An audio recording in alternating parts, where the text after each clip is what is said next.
2 birthday cards and a newspaper. By Gordon Dioxide. Once upon a time there was a 12-year-old girl called Jenny Wellington. She was on her way to the shop to buy 2 newspapers and a birthday card, not 2 birthday cards and a newspaper like it mistakenly says in the title of this story. Suddenly she heard a voice behind her shouting, "Wait! Wait!" She turned to see her brother Boz running along the street. "The goldfish! The goldfish!" he shouted. "What about the goldfish?" she replied. "The goldfish! The goldfish!" he shouted again. "Calm down, Boz. Calm down. What's happened?"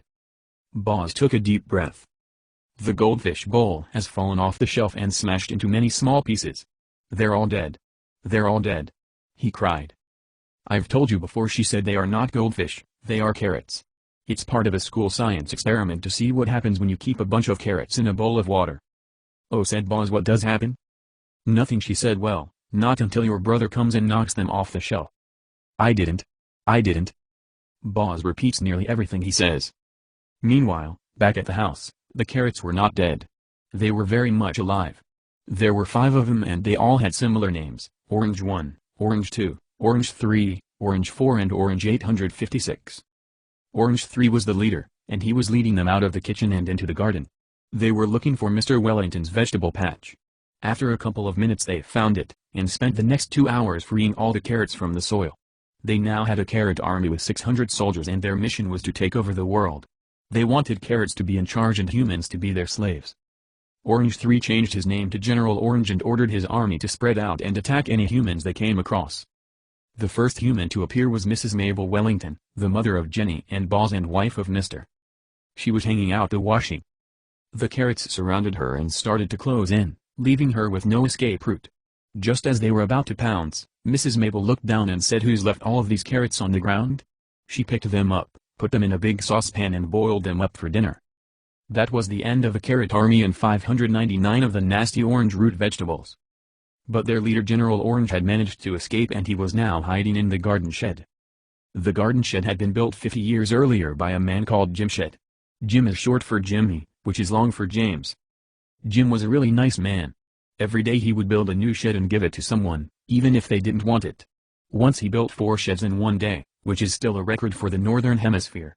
The record for the Southern Hemisphere is held by Betty Springer of Auckland, New Zealand, who built 6 timber sheds in 23 hours and 12 minutes on July 7, 1974. But Jim hated carrots.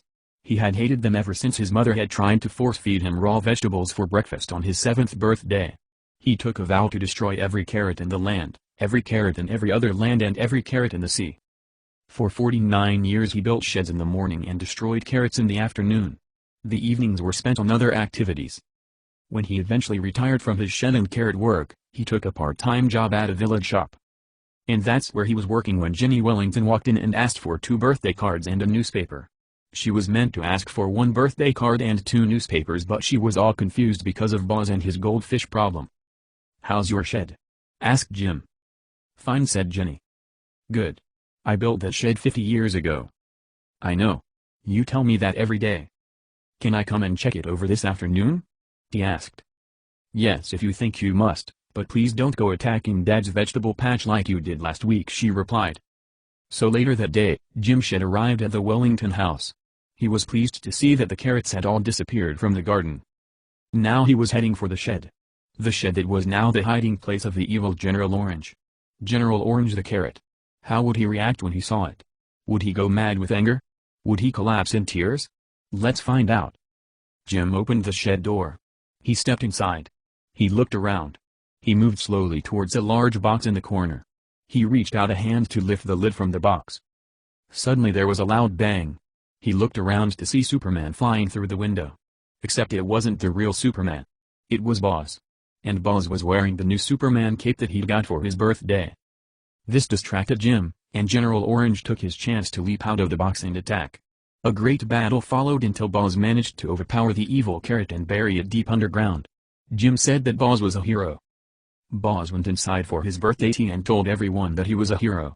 But they just laughed when he said he had won a battle against a carrot. "Carrots aren't dangerous," they said.